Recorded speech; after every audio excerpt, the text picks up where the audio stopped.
It's AEW Dynasty night, and let's talk about this match, because Tony Khan, you absolute madman. So after the week where certain events were aired to the public, because of course, oh god, I'm not even going to talk about that. Tony Khan decided, okay, you know what, it was probably a bad idea, maybe not. I'm going to keep denying it was a bad idea, or just an inherently stupid plan, but we did it. So anyways, you want Claudio Castagnoli versus Will Ospreay? And then you go, well, god damn it, you got me again. When will we wake up? And I had to try and look this up, like, okay, Claudio and Will Ospreay had to have fought once at least in the past, right?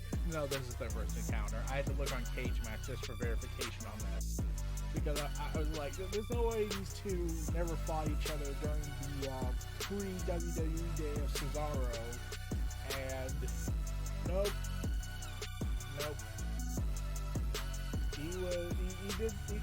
And I was like, and then when I was kept saying about the pre-WWE days, and then I had to recheck things, and it turns out that Will Ospreay started wrestling back on April 1st, 2012. So, yeah. And Claudio, when he was Cesaro, was in WWE at that time, I believe, or was close to signing there at the time, which, feel old. Was he in NXT before it became on the network? Anyways, so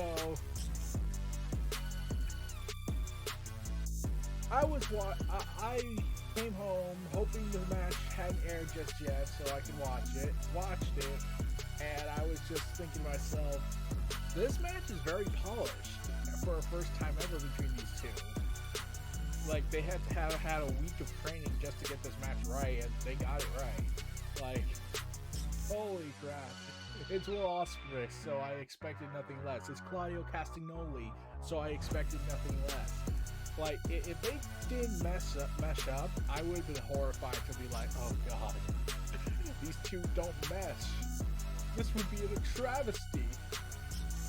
And the fact that this is, and like I said, I had to look this up just to verify it. This is their only match together. This was the first time they ever fought in a wrestling ring. That says a lot. And Ospreay is set to fight Bryan Danielson, who was in WWE at the time. So they had to have never encountered each other in the ring. So that's even going to be more spectacular, especially since that's the pay-per-view match. And there's this match here that was just so wild, so crazy. Claudio being his amazing self. Like, this is the run people wanted Claudio to have in WWE. Let's acknowledge that. Like, some people keep arguing he's doing the same thing he did in WWE, except no. Like, when he was in WWE, he was told, don't do this, don't do that, don't be a wrestler, don't be doing the swing because it's too over and you're supposed to be an evil heel because America or something. Here Claudio gets to do what he wants, do the swing, wrestle at his fullest extent, and here's the thing, he should have had a run with the WWE Championship, but it just never happened. And he's had a run with the Ring of Honor belt, world title, and while that's not the AEW belt, I certainly hope he's challenging for it one day, goddammit. Will Ospreay has been on this high-strung run since for the last year and a half, ever since New Japan, ever since he came back from his kidney infection. Yeah, that seems like a long time ago, doesn't it?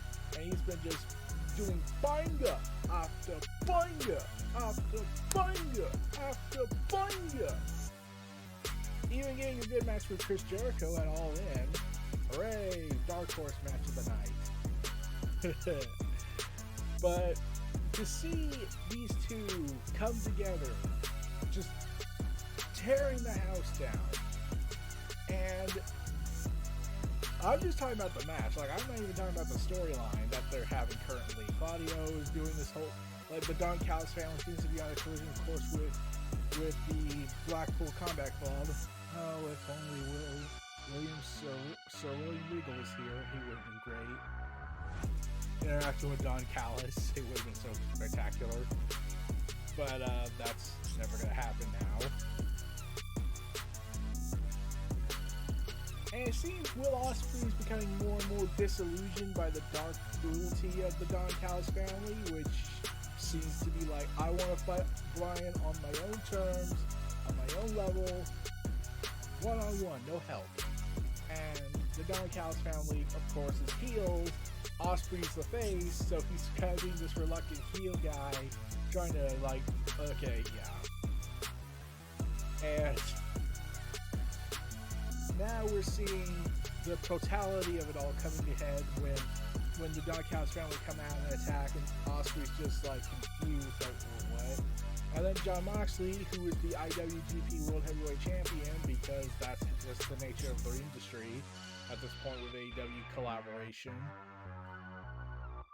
Just seeing all these moving parts together, and Bryan was also set for Collision to do a bunkhouse brawl match, because of course, and it's like, oh yeah, they're gonna be like, Ospreay just did another show-stealing match. Bryan's going crazy as always, because that's the Bryan Danielson way these days, and they gotta do one big bango to top it all, to top all the bangos, and probably Kenny Omega and Will Ospreay round 2, because let's be real, I'm still saying this, I said this before, this is the current reigning match of the decade in the 2020s. Like, if there's a 2020 decade award in 2030, Will Ospreay and Kenny Omega should be very considered at number 1. Or at least number 2. But we still have a few more years until then, so they could probably top it. There's any wrestlers that could top it. We just need the right presentation, formula, and athleticism and ability. So probably Kenny Omega versus Will Ospreay round 3. Provided Kenny Omega makes it back, and hopefully well, considering he's kind of undergoing some things lately, unfortunately. But at least he's streaming, so that's fun. And Claudio, look, I don't know if Samoa Joe's going to retain the title at AEW Dynasty tonight, but I'm going to be real. Can we just get him and Samoa Joe, or him and Swerve Strickland together in a fight for the belt? Like, he's that great in the ring, and just having to see Claudio compete in the main event scene for the first time for the world title, and it be more on his terms than on a certain old man's terms, would be pretty freaking stellar. And Will Ospreay, he is, oh god, he is just so damn great in the ring, as always. 30 years old. Here's the thing, he's heading into the prime years of his life. And soon he will destroy us all with his awesomeness. And oh man, he's been killing it ever since he showed up as a full-on AEW talent, and he was killing it before he was a full-on AEW talent. And to see how he's gotten, oh man, it's just so stellar to see. But I'm hoping, I really am hoping for AEW Dynasty to have their match, Ospreay versus Bryan, to be served by banger after banger after banger after banger and all that. But like I said, we'll see. And of course, people want Bryan Danielson to have a run with the world title, but because Bryan is too humble for his own humanity's sake, fans have realized they have to either threaten him with violence to get him to do it, which is not going to work because Bryan will probably be aroused by that because he's Bryan and he's freaky. So, just offering bloody fruits. Okay, there. I solved the problem, everyone. The only one that could probably tell Bryan to, okay, you're going to hit a run with the world title belt before you leave, and you're going to damn well do it, is Tony Khan. And the only time he's put his foot down regarding those kind of stances is with Sting, because he felt like Sting deserved the retirement that he deserves. Which says a lot. But we'll see. Come tonight, AEW Dynasty's going to air. We're going to have some fun. We're going to watch some insane wrestling. We're going to watch banger after banger after banger after banger.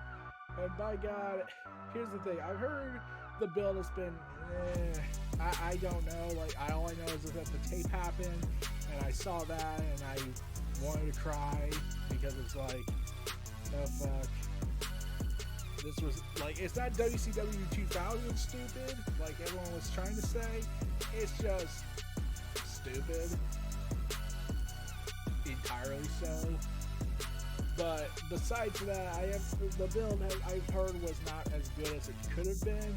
And honestly, with the card they have for this event, if they had a better build, this could have been labeled. This could have easily sold a 10,000 arena.